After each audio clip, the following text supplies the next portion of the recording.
Hello, কেমন আছেন সবাই? আশা করি ভালো আছেন। আজ সকালবেলা ঘুম থেকে উঠিয়ে দেখি অনেক স্নো পড়েছে সারা রাত ধরে। আর আমরা আমেরিকার যে স্টেটটায় থাকি সেই স্টেটটায় কিন্তু বেশি ঠান্ডা পড়ে আর স্নোটাও বেশি পড়ে।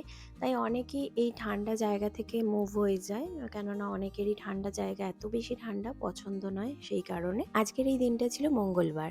আমি আর দেবদাস বেশ অনেকদিন ধরেই প্ল্যান করছি যে উইকে কোনো একটা দিন আমরা একটু নিরামিষ খাবার খাবো। আর এটা আগেও আমরা বহুবার প্ল্যান করেছি আর আমরা স্টার্টও করেছিলাম, কিন্তু সামহাও আমরা এটা করতে পারিনি, কেননা আমাদের হয়ে ওঠে না নিরামিষ খাওয়াটা। তো নিরামিষ যাতে একটু শাকসবজি বেশি খেতে পারি সেই কারণে এবারের থেকে ঠিক করেছি যে মানে মঙ্গলবার করে আমরা একটু নিরামিষ খাওয়ার চেষ্টা করব। জানি না কতদিন করতে পারবো। আর এটা কোনো ঠাকুর দেবতা বা কোনো কিছুর হিসেবে আমরা করছি না। কোনো একটা দিন আমরা করতে চাইছিলাম যাতে সেই দিনটা হিসেবে মনে থাকে। তবুও আমাদের মনে থাকে না। ম্যাক্সিমাম দিনই আমরা ভুলে যাই। আমার আর দেবদাসের খিচুড়ি খুব প্রিয়। আর আজকের ওয়েদার হিসেবে ভাবলাম যে মঙ্গলবার আজকে আমি খিচুড়ি দিয়ে স্টার্ট করি নিরামিষটা। আজকে খিচুড়িতে কিন্তু আমি ফার্স্ট টাইম ফুলকপি দিতে পারিনি, কেননা ঘরে ফুলকপি নেই, শেষ হয়ে গেছে। আর এইখানে বিহান আর আয়ান বসেছে ডোনাট খাচ্ছে। আর এই তো এখনো কিন্তু স্নো পড়ছে। ওয়েদার রিপোর্টে বলেছে যে টানা এখন ২-৩ দিন স্নো পড়বে, জানি না কি অবস্থা হবে। আর এই তো এখানে সবজি আমি কেটে রেখেছি, কিছুটা সবজি আমি কেটেছি যেহেতু আজকে আমরা ডিমের অমলেট করতে পারবো না খিচুড়ির সাথে। তো ঠিক করলাম যে লাবড়ার মতো করব একটা সবজি। আর ঘরে বেগুন নেই, ফুলকপি নেই, এমন দিনেই আমি খিচুড়ি করছি যে এই দুটো জিনিসই আমার খুব ফেভারিট খিচুড়ির জন্য, সেই দুটোই নেই। খিচুড়ি লাবড়াটা মোটামুটি হয়ে গেছে। আর এবার আমি কয়েকটা পাঁপড় ভেজে নিচ্ছি, কেননা নিরামিষ দিন ডিমের অমলেট হবে না। তো পাঁপড় ভাজাটা থাকলে একটু আমার ভালো লাগবে, তার জন্য একটু পাঁপড় ভাজা করে নিচ্ছি। দেবদাস খুব একটা খেতে চায় না পাঁপড় ভাজা খিচুড়ি দিয়ে, তো আমার জন্যই মেইনলি করছি। আর এখনো কিন্তু স্নো পড়েই যাচ্ছে। তো আজকে এই লাঞ্চের মেনুটা ছিল একদম হালকা করে খিচুড়ি করেছি, খুব বেশি কিছু দিইনি, শুধু আলু দিয়েছি, ফুলকপি যেহেতু নেই। আর এখানে লাবড়াটা করেছি আর কিছু কুমড়ো ভেজে রেখেছি, কুমড়ো না অ্যাকচুয়ালি এটা বাটারনাট স্কোয়াশ। আর এখানে পাঁপড় ভাজা আর আমি কিছু লঙ্কা ভেজেছি, এটা আমার খুব ফেভারিট খিচুড়ি দিয়ে খাওয়ার জন্য। লাঞ্চ টাইম হয়ে গেছে, লাঞ্চে এখন সবাইকে আমি খাবার বেড়ে দিচ্ছি। আমার ছেলেরা তো একদম খিচুড়ি খেতে চায় না, আর আমার ছোট ছেলে একদম ভালোবাসে না। বিহানকে তাও বকে টোকে খাইয়ে দেওয়া যায়। আর বিহানের জন্য আমি একটা ডিম সেদ্ধ করেছি। এখানে আমি এই লাবড়াটা মানে পাঁচমিশালি যে সবজিটা সেটা দেবদাসকে দিচ্ছি আর খিচুড়ি দিয়ে দিয়েছি। আয়ানের শরীরটা বেশ কিছুদিন ধরেই ভালো না, তো খুব একটা কিছু খাচ্ছে না। আর কিছুই খাচ্ছে না বলে আমি জাস্ট ওকে বাটারনাট স্কোয়াশ একটু ফ্রাই করে দিচ্ছিলাম, ও ওটাই খাচ্ছিল। তাও সব সময় না, মুডের ওপর ডিপেন্ড করে। ব্রোকলি দিয়েছিলাম, ব্রোকলি খাবে বলেছিল কিন্তু খায়নি, ওর পছন্দ হয়নি অ্যাকচুয়ালি টেস্টটা।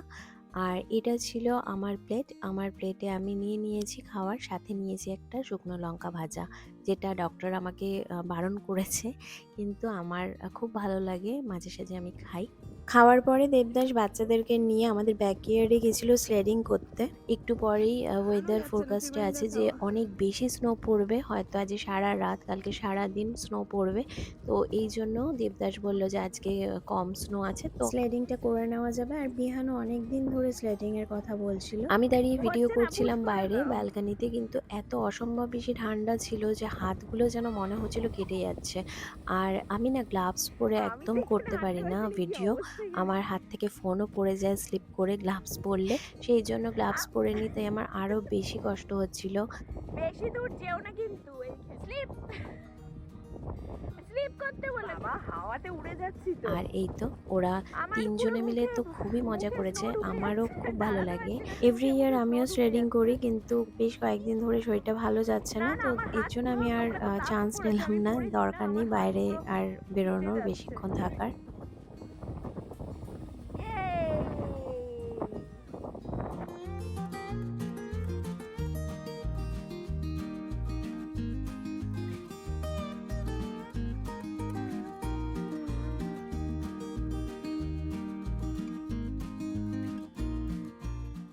ডিনারের জন্য দেবদাস একটু ভেজ নুডলস বানাচ্ছিল, কেননা ও রাত্রিবেলা মোস্টলি রুটি খায়, কিন্তু আজকে যেহেতু খিচুড়ি আর নিরামিষ সব সবজি করতে হবে, আবার নতুন করে সবজি বানাতে হবে, তো দেবদাস বলল যে একটা নুডলস বানিয়ে নিই, তাহলে বিহানও ভালো খাবে, কেননা বিহান খিচুড়ি খুব একটা পছন্দ করে না। তো নুডলসটাই এই জন্য বানাচ্ছিল। আর দেবদাস কিন্তু অসাধারণ সুন্দর নুডলস বানায়। যখনই নুডলস বাড়িতে বানানোর ব্যাপার হয় আমি দেবদাসকেই বলি, ইভেন বাড়িতে কেউ গেস্ট আসলেও নুডলসটা আমি দেবদাসকেই বলি বানাতে। ও ভীষণ সুন্দর বানায় এগুলো। আর এই তো নুডলসের আজকে যেহেতু কোনো অন্য কিছু দেওয়া যাবে না, মানে ডিম চিকেন কিছুই দেওয়া যাবে না, ও বাঁধাকপি লাস্টে একটু দিয়ে দিল, মাশরুম দিয়েছে আর কিছু ভেজিটেবলও দিয়েছে যেগুলো ফ্রাই করে নিয়েছে। আর সত্যি খেতে হয়েছিল ভীষণ টেস্টি। রাত্রে শুতে যাওয়ার আগে আমি একবার একটা ভিডিও নিলাম যে রাত্রের মধ্যে কি প্রচণ্ড পরিমাণে, মানে সকাল থেকে এই রাত্রি এখন 10:30 কি বাজে 11টা, কীরকম স্নো পড়েছে।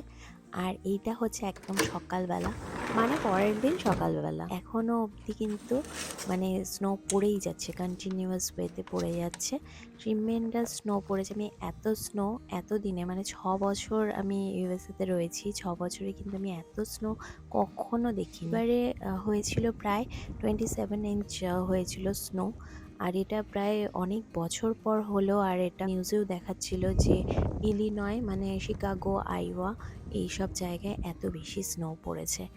আর এই তো আমি আপনাদেরকে দেখাচ্ছি, মানে দেখানোর চেষ্টা করছি যে কতটা ডিপ হয়েছে। আমার হাতের অনেকটা অংশ স্নোতে ডুবে গেল। এটাতেই বোঝা যায় যে কতটা বেশি স্নো হয়েছে এবারে। আমাদের এখানে স্নো রিমুভ করার জন্য গাড়ি এসে গেছে। গাড়ি স্নো রিমুভ করতে করতে যাচ্ছে।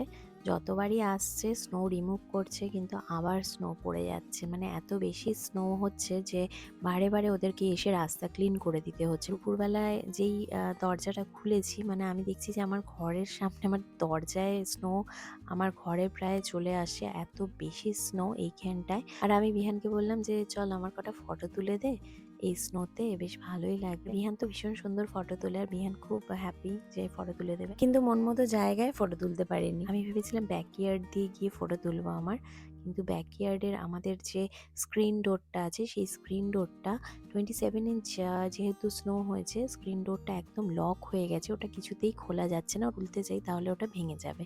তার জন্য সামনের দিকে আমরা ফ্রন্ট ইয়ার্ডে গিয়ে কয়েকটা ফটোশ্যুট করেছি, আপনাদের সাথে শেয়ার করলাম। তো এটা ছিল রেকর্ড স্নো পড়ার একটা ব্লগ। লাস্ট 5-6 বছরে এত স্নো পড়েনি, এই জন্য এই ব্লগটি আপনাদের সাথে শেয়ার করলাম। তো কেমন লাগলো ব্লগটি অবশ্যই কমেন্ট করে জানাবেন। সকলে ভালো থাকবেন, সুস্থ থাকবেন আর বেঙ্গলি লাইফ উইথ দীপাবলির সাথে থাকবেন। নমস্কার।